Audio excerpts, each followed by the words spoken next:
کچھ ایسی شخصیات بھی ہوتی ہیں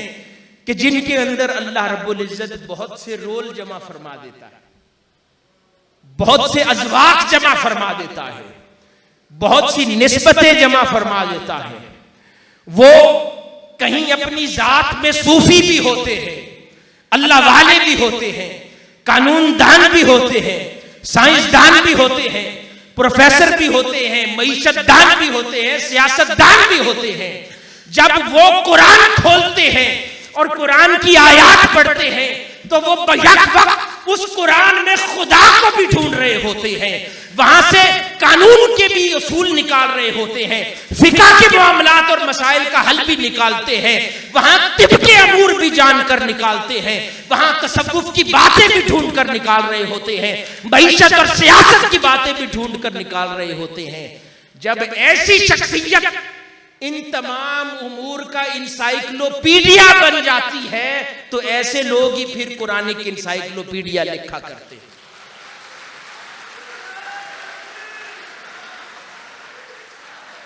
قرآن کی انسائکلوپیڈیا عموماً علماء کرام کام کرتے ہیں، قرآن مجید کی خدمت کرتے ہیں، لیکن قرآن کی انسائکلوپیڈیا فقط صرف ایک پہلو یا علم کے ایک خاص سبجیکٹ پر گرپ رکھنے سے تالیف نہیں ہوتا، کیونکہ قرآن جب انسان مطالعہ کرتا یا تو قرآن میں ایک خاص نقطہ عرض کر رہا ہوں،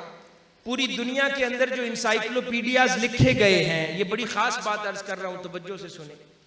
پوری دنیا میں جتنے انسائکلوپیڈیاز ہیں، انسائکلوپیڈیا بریٹانیکا ہے، دیگر ہسٹری کے انسائکلوپیڈیاز ہے، اسلامکا ہے،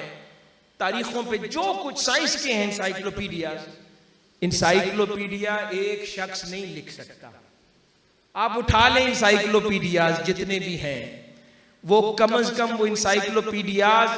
درجنوں یا اس سے زائد لوگوں نے مل کے لکھے ہوتے ہیں۔ یہاں تک کہ پچھلے دنوں مجھے کوئی ابھی کل بتا رہے تھے کہ کوئی اور پروجیکٹ بھی ہے گورنمنٹ کی طرف سے، سیرت کی انسائکلوپیڈیا کا چل رہا ہے، وہ بھی یقیناً میں سمجھتا ہوں بہت سے ریسرچرز اس پر بیک وقت کام کر رہے ہوں گے، اور غالباً بتا رہے تھے کہ 30 سالہ پروجیکٹ ہے، 30 ایئرز کا۔ تو انسائکلوپیڈیا بہت سارے لوگ مل کے اس لیے لکھتے ہیں کیونکہ کوئی ایک شخص معیشت کا ایکسپرٹ ہوگا تو وہ تاریخ میں سے اور دیگر معاملات میں سے معیشت کے قوانین جمع کرے گا، کوئی سیاسیات کا ایکسپرٹ ہوگا وہ سیاسی امور جمع کرے گا، کوئی قانون کا ایکسپرٹ ہوگا وہ قانون کے پرنسپلز لائے گا، کوئی علوم اسلامیہ کا ایکسپرٹ ہوگا وہ اس کے پرنسپلز لائے گا، کسی کی گرپ فقہ پر ہے، حدیث پر ہے، علوم القرآن پر ہے، وہ ویسی باتیں لائے گا۔ ایک شخص کے لیے یہ بہت مشکل ہے، کلوز ٹو امپاسبل ہوتا ہے کہ وہ ایک انسائکلوپیڈیا لکھے اور بیک وقت ہر موضوع پر اس کی نگاہ ہو اور پھر وہ کوئی موضوع اوجھل نہ ہونے دے نگاہ سے۔ حاضرین گرامی، یہ 8 جلدوں کا انسائکلوپیڈیا آپ کے سامنے پڑا ہے، آپ اس کا مطالعہ کریں۔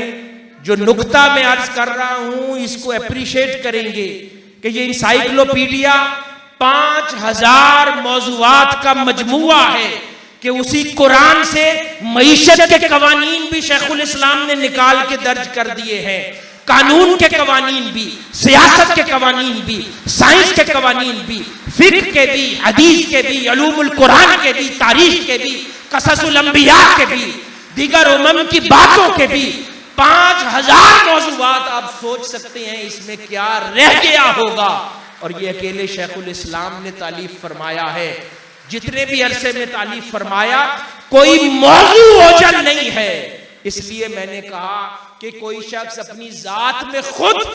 ان مضامین کا انسائکلوپیڈیا ہوگا تو وہ انسائکلوپیڈیا آف قرآن لکھے گا، نہیں تو ایک انسائکلوپیڈیا لکھنے کے لیے انسٹیٹیوشنز کا کام ہے۔ حاضرین گرامی، انسٹیٹیوشنز کا کام ہوا کرتا ہے انسائکلوپیڈیا لکھنا، شخصیت نہیں لکھتی۔ تو حضور شیخ الاسلام نے تو پچھلے 45-50 سال میں اتنی عجیب عجیب کاموں کی ہمیں ایسے عادت ڈال دی ہے کر کے کہ ہم اس کو بہت عام سمجھتے ہیں، حاضرین گرامی، یہ صرف اللہ کی مدد، اس کی توفیق اور تاجدار کائنات صلی اللہ علیہ وآلہ وسلم کی خیرات کے بغیر ممکن نہیں ہوتی۔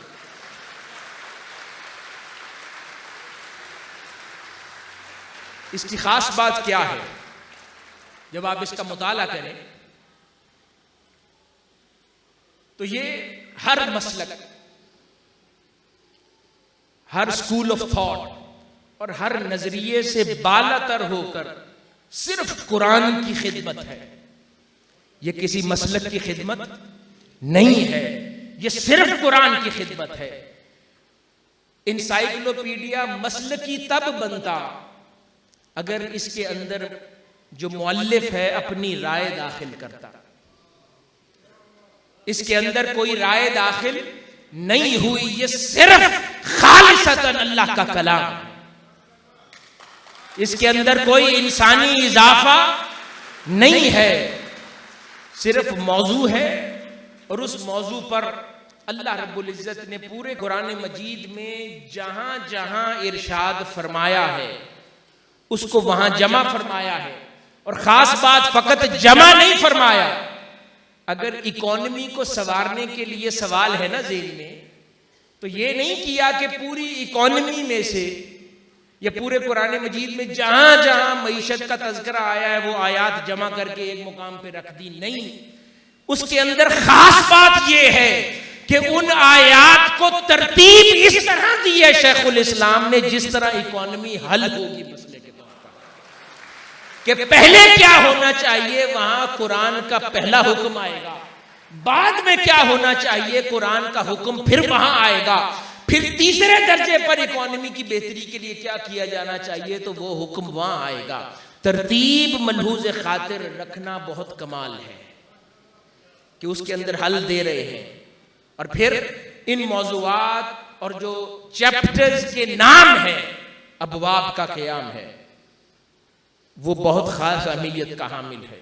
کہ 5000 بڑے موضوعات اور اس کے بعد 20000 اس کے ذیلی موضوعات، تو کم و بیش 20000 موضوعات کو قرآن کی انسائکلوپیڈیا ایڈریس کرتا ہے۔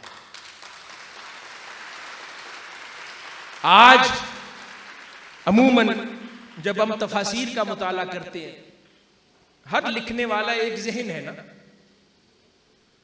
اور لا محالہ ہر ذہن یہ تو ہو نہیں سکتا کہ لکھنے والا ایگزیکٹلی خدا کی منشا بیان کر دے، کیونکہ اللہ پاک نے قرآن میں تو بہت معارف رکھ دی ہیں۔ تاجدار کائنات صلی اللہ علیہ وسلم نے فرمایا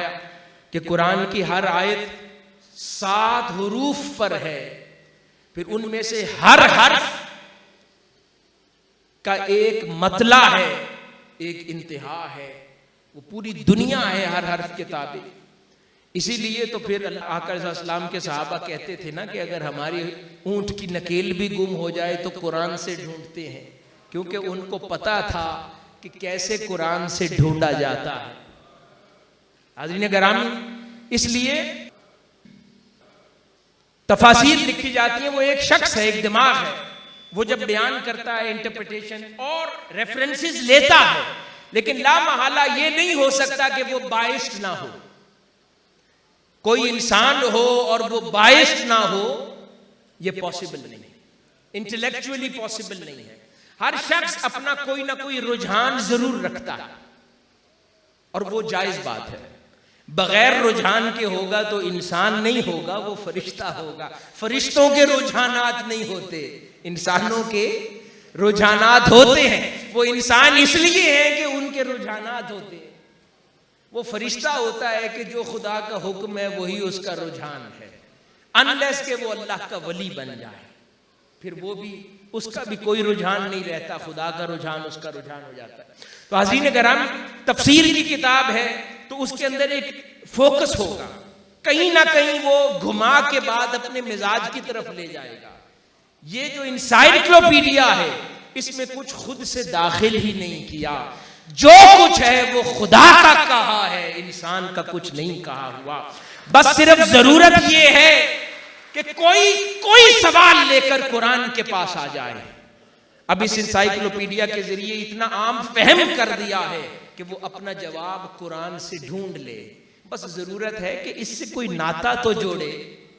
کوئی دوستی تو کرے, کوئی تعلق تو بنائے, کوئی غوطہ زنی کرے, کوئی محبت کرے. عالمی شہرت یافتہ شخصیت ڈاکٹر حسین محی الدین قادری کے علمی و فکری خطابات, رپورٹس اور ڈاکومنٹری سے مستفید ہونے کے لیے ابھی آفیشیل یوٹیوب چینل ڈاکٹر حسین قادری سبسکرائب کریں. اپڈیٹ رہنے کے لیے بیل کا بٹن دبائیں.